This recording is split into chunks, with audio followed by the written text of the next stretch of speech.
आ जाइए सभी फ्रेंड, और फिर से हम क्या करते हैं, हमारा दिसंबर 2019 के अंदर जो है लीनियर अलजेब्रा का जो क्वेश्चन पुटअप किया गया था क्वाड्रेटिक फॉर्म के ऊपर, इसका हम सॉल्यूशन डिस्कस करते हैं। ओके, और इसको करवाने से पहले मैं आपको एक चीज़ कहूँगा फ्रेंड्स, आपके माइंड में अगर ये है कि सर हम थक चुके हैं, अब हम आगे नेट की तैयारी नहीं करेंगे या ऐसा कुछ है, तो मैं आपको कहूँगा देखिए फ्रेंड्स, कभी भी जो है माइंड में ये मत लेके आइए कि मुझे स्टडी नहीं करनी है। स्टडी करते रहिए। देखो, सफल होना या ना होना that is not important. Important ये है आप नॉलेज आपको मिलती है या नहीं। अगर आपको नॉलेज मिल रही है, आपको सीखने को मिल रहा है, मेरा मानना ये है सीखते रहना चाहिए। ओके, इसलिए क्या है, हताश नहीं होना है और नेक्स्ट टाइम जो है अपना बेस्ट देने की कोशिश करनी है। आइए करते हैं। क्वेश्चन क्वाड्रेटिक फॉर्म से है, कहता है for a quadratic form in 3 variable over R let R be the rank. R क्या है, हमारे पास रैंक है, एंड एस क्या है, सिग्नेचर। एस क्या है, signature. Then the number of possible pair, R और एस के पॉसिबल पेयर बताने। आपको पहले तो पता होना चाहिए रैंक क्या होती है, फिर क्या पता होना चाहिए आपको, इंडेक्स,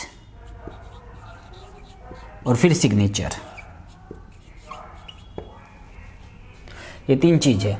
रैंक, सबसे पहली बात तो ये, आपको कोई भी जो क्वाड्रेटिक फॉर्म है 3 वेरिएबल में मान लो दी हुई है, क्या दी हुई है, 3 वेरिएबल के अंदर, जो कि मैं लिख देता हूं, a x square plus b y square c z square plus d x y e x z f y z. ये है पहली चीज। तो हम ये जानते हैं एवरी क्वाड्रेटिक फॉर्म, क्या कोई भी जो क्वाड्रेटिक फॉर्म होती है उसको सिमेट्रिक मैट्रिक्स के अंदर चेंज किया जा सकता है। ये क्वाड्रेटिक फॉर्म है, इसको किस में रिड्यूस कर देंगे, सिमेट्रिक मैट्रिक्स में। उसके बाद दूसरी चीज ये, every symmetric matrix is diagonalizable over R. हर एक सिमेट्रिक मैट्रिक्स जो है वो डायगोनलाइजेबल होती है ओवर आर और सी पे भी, और एंट्री आर है तो आर पे करेंगे। ठीक है, जैसे यहाँ इन्होंने बोला हुआ है ओवर आर पे चला हुआ है। ठीक है, अब रैंक जो है 2 तरीके से हम बोल सकते हैं। रैंक जो है, पहली बात तो जो मैट्रिक्स बन के तैयार होगी वो डायगोनल मैट्रिक्स होगी। 2 तरीके से बोल सकते रैंक को, या तो ये बोल दो डायगोनल के ऊपर नॉन जीरो एंट्री। देखो क्या, non zero entry, entry in diagonal matrix. क्या करोगे, एवरी जो मैट्रिक्स सिमेट्रिक है उसको डायगोनलाइज किया जा सकता है। जो डायगोनल बनेगी, डायगोनलाइज हो जाएगी वो, उसके ऊपर ये देखो, उसके जो डायगोनल है उसके ऊपर नॉन जीरो एंट्री कितनी है, वो क्या कहलाती है, हमारी रैंक। दूसरे शब्दों में एक और तरीका है, आप क्या देख लो, उसमें ये देख लो पॉजिटिव आइगन वैल्यू, पॉजिटिव जो है वैल्यू कितनी है, नेगेटिव वैल्यू कितनी है, उनका जोड़ कर दो। दूसरा तरीका ये है, क्या कर दो, रैंक के लिए सम करो of positive eigen value plus negative eigen value. ये है 2 तरीके से बोल सकते हैं रैंक को।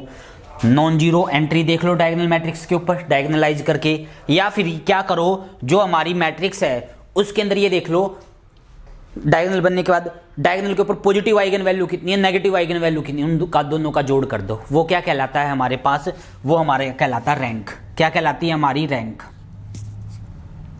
इंडेक्स क्या होता है, इंडेक्स होता है हमारे पास जितनी पॉजिटिव आइगन वैल्यू आती है वो हमारी कहलाती है इंडेक्स। क्या, number of positive eigen value, या फिर डायगोनल के ऊपर जो पॉजिटिव एंट्री है, दिस इज कॉल्ड इंडेक्स। वो क्या कहलाता है, इंडेक्स। उसको हम पी से रिप्रेजेंट करते हैं। सिग्नेचर क्या होता है, सिग्नेचर जो होता है हमारे पास वो होता है कि जो हमारे पास पॉजिटिव आइगन वैल्यू, 2 तरीके इसको लिखने के, एक तो है 2p-r, ये आप इंडेक्स निकालो और रैंक माइनस करके लिख दो। एक दूसरा वे और है, क्या करो, number of positive eigen value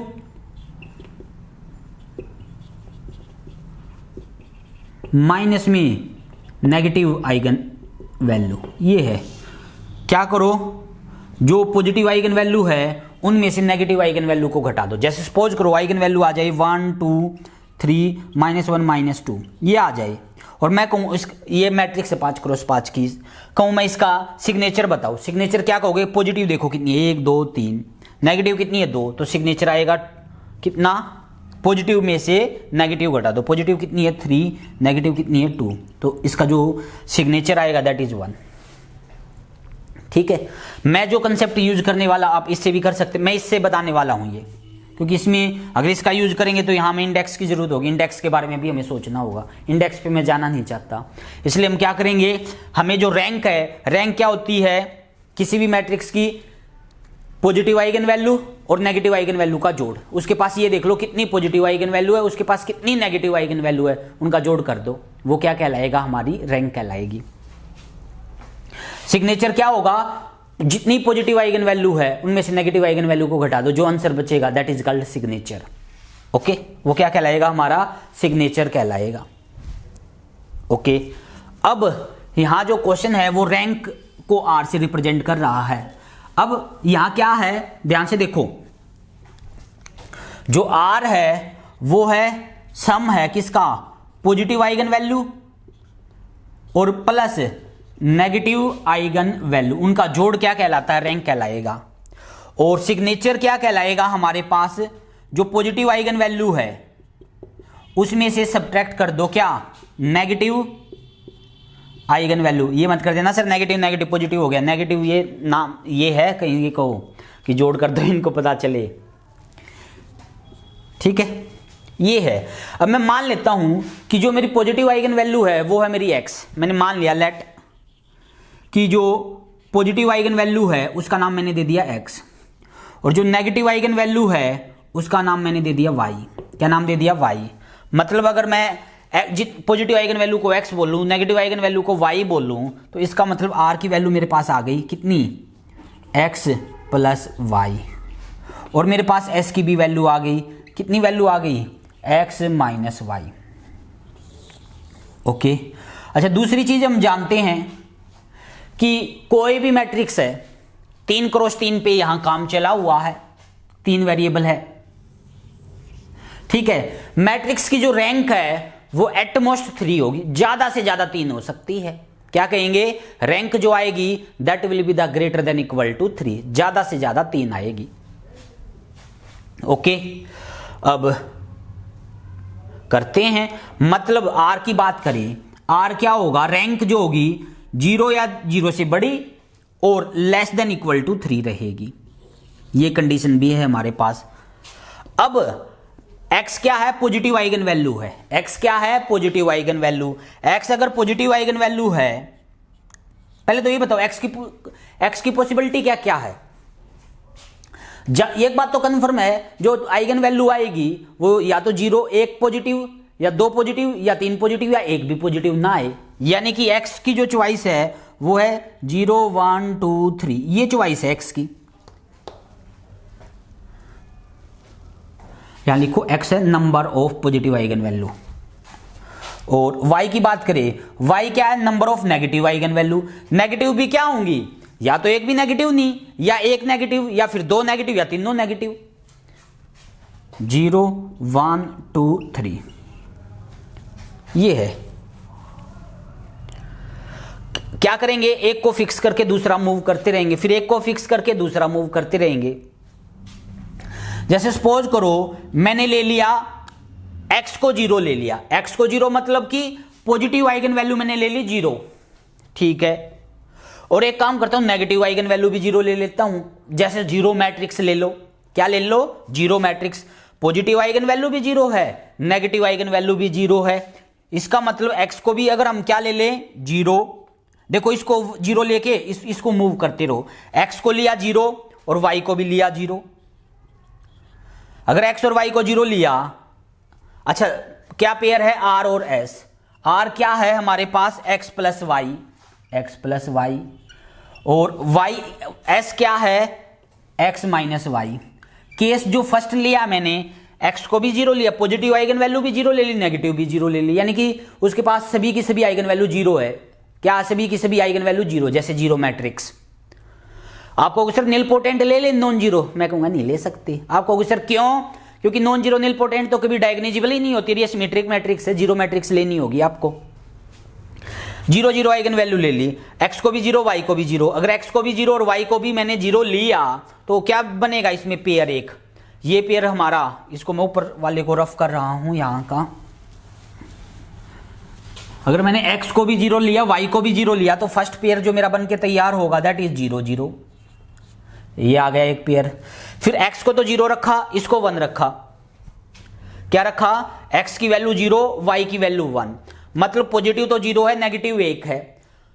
जोड़ करेंगे तो रैंक कितनी आएगी? 1, और सिग्नेचर क्या आएगा? -1, यानी कि 1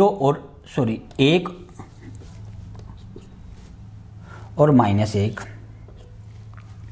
इसको जीरो ही रखा, इस पे 2 आए, 0 और 2 करेंगे, x को तो 0 रखा, y को 2 रखा, करो जोड़। यहां जोड़ करेंगे तो कितना आएगा? 2, रैंक तो 2 हो जाएगी, और सिग्नेचर कितना हो जाएगा? -2। फिर इसको 0 और उसको 3, ये तो क्या आ जाएगा? 3, और वो क्या आ जाएगा? -3, ये आ गया।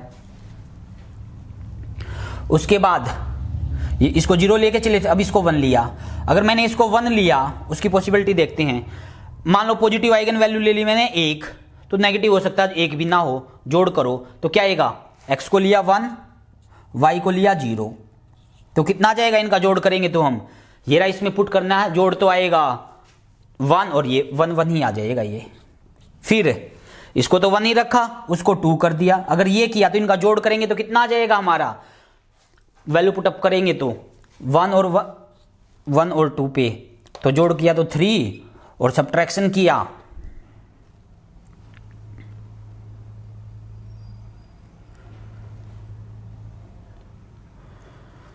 1 1 ले लिया हमने, पहले तो 1 1 ले लेते हैं। 1 1 अगर लेंगे तो जोड़ किया तो क्या आएगा? 2, सब्ट्रैक्ट किया तो क्या आएगा? 0 2 0 आ गया। फिर ये इसको 2 चला दो, इसको 2 मूव करेंगे तो इनका जोड़ किया तो 3 आ गया, और सब्ट्रैक्ट किया तो -1 आ गया। ये 3 चला नहीं सकते। अगर मैंने इसको 3 लेने की कोशिश की, क्या y को अगर मैंने 3 लिया तो क्या आएगा? इनका जोड़ 4 आ जाएगा, 4 रैंक हो जाएगी, जबकि 4 हो नहीं सकती क्योंकि r 0 या 3 से है, 0 और 3 के बीच में है। इसका मतलब हम y को तीनों की तीनों नेगेटिव नहीं ले सकते। अगर तीनों आपने नेगेटिव ली तो फिर पॉजिटिव कहां से आएगी? क्योंकि आइगन वैल्यू तो 3 ही आएगी इसके पास। तो ये केस तो पॉसिबल ही नहीं है कि एक तो पॉजिटिव हो जाए 3 नेगेटिव हो जाए, that is not possible. Okay, इसको खारिज कर दिया। आगे आते हैं अब 2 की बारी। 2 ली पॉजिटिव आइगन वैल्यू, यानी x को लिया 2, x को 2 पॉजिटिव ले ली, 1 ले ली 0, y को ले लिया 0। करो पुट इस फॉर्मूले में, 2 + 0 2 और 2 - 0 2, ये आ गई। फिर उसके बाद इसको क्या किया मैंने? 3 है, इसको ले लिया आपकी बार 1, जोड़ किया कितना आएगा? 3, सब्ट्रैक्ट किया क्या आएगा? 1, ये आ गई। अब 2 आ नहीं सकती, क्यों? जैसे ही 2 लेने की कोशिश करी मैंने, इनका जोड़ करेंगे 4 आ जाएगा, जबकि 4 रैंक हो नहीं सकती। 2 पॉजिटिव और 2 नेगेटिव आइगन वैल्यू नहीं आ सकती, ये केस भी खारिज हो गया। सिमिलरली 3 भी नहीं हो सकती, 2 पॉजिटिव और 3 नेगेटिव, ये भी पॉसिबल नहीं है। अब लिया इसको 3, अगर इसको मैंने 3 लिया, x को अगर मैंने 3 लिया तो y की एक ही पॉसिबिलिटी है, 0 लेना होगा। y क्या है? Negative eigen value. करो, यानी कि जोड़ करेंगे तो 3, ये भी 3, ये आ गया। अगर इसको मैंने 1 लेने की कोशिश करी, जोड़ 4 आ गया। 3 पॉजिटिव 1 नेगेटिव, 3 पॉजिटिव 1 नेगेटिव हो ही नहीं सकता, क्योंकि ये तो 4 होगी टोटल आइगन वैल्यू, जबकि आएगी 3, ये पॉसिबल नहीं है। 3 1, सिमिलरली 3 2 भी पॉसिबल नहीं है, सिमिलरली 3 3 भी पॉसिबल नहीं है। तो सिर्फ यही पॉसिबिलिटी आई हमारे पास, ये आ गई टोटल पॉसिबिलिटी। अब इनका सम कर लेते हैं, कितनी है ये? 1 2 3 4 5 6 7 8 9 10, कितनी है? 10। इसका मतलब R और S के जो पॉसिबल पेयर है वो 10 बन सकते हैं। क्या कहेंगे? R और S के जो पॉसिबल पेयर है दैट विल बी द 10, जो कि ऑप्शन नंबर हमारा तीसरा जो है वो सही है। पहला, दूसरा और चौथा ये हमारे रॉन्ग ऑप्शन है। ओके, आई होप ये आपको समझ में आया होगा। अब आप कहोगे सर ये क्वेश्चन हम एग्जाम में नहीं करके आए, मैं कहूंगा कोई नहीं, यहां पे इसने फर्स्ट टाइम ऐसा क्वेश्चन पुटअप किया है जहां थोड़ा दिमाग लगाना था, कुछ सोचना था, यहां उसने आपका कंसेप्ट के बारे में देखा है कि आपको रैंक और सिग्नेचर को आप कनेक्ट करके कैसे बोल पाते हो। कोई नहीं, एग्जाम में नहीं कर पाए कोई प्रॉब्लम नहीं है, और भी तो है बहुत सारे क्वेश्चन। इंपॉर्टेंट ये है अब वो समझ में आया या नहीं, कोई नहीं वहां नहीं आया, अब तो आ गया समझ में। ओके, आई होप ये क्वेश्चन जो है आपको समझ में आया होगा। और इस बार मेरा टारगेट यही है कि जो हमारी ऑनलाइन क्लासेस रहेगी इसके अंदर अब की बार एवरी टॉपिक को हम डिटेल में लेके चलेंगे, और हमारी जो लाइव क्लास, जो डाउट क्लासेस रहा करेगी वो रहेगी हमारी 8 PM नाइट में, 8 PM से शुरू होगी और करेंगे हम एटलीस्ट 2 आवर की, तो 2 आवर या 1.5 आवर की हमारी जो है लाइव क्लासेस रहेगी, डाउट क्लासेस। ओके, मिलते हैं नेक्स्ट लेक्चर के अंदर, हम कोई और चीजों को स्टडी करेंगे। Thank you friends.